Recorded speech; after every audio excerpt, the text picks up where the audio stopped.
Welcome to Jagannadh kitchen. చెరుకు లేకుండా చెరుకు రసం ఎలా చేసుకోవాలో చూపిస్తున్నానండి. ముందుగా నీళ్ళ ఐస్ వాటర్ అండి తీసేసుకుందాము. ఇందులో అల్లాన్ని వేసేస్తున్నాను చూడండి. రెండు నల్ల మిరియాలు, పుదీనాకు, బెల్లం అండి. నేను ఒక గ్లాస్ మటుకే చూపిస్తున్నానండి. ఇందులోకి నిమ్మకాయ రసం అండి. ఇప్పుడు దీన్ని మిక్సీ పట్టి చూపిస్తాను. తగినన్ని ఐస్ ముక్కలను వేసేసుకుందామండి.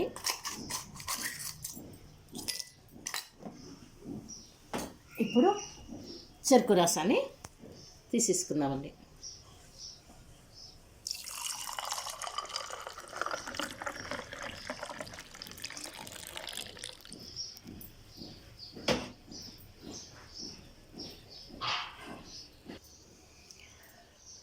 చల్లగా ఇంట్లోనే చెరుకు రసం రెడీ చేసుకున్నాను చూడండి. తాగేద్దామా మరి?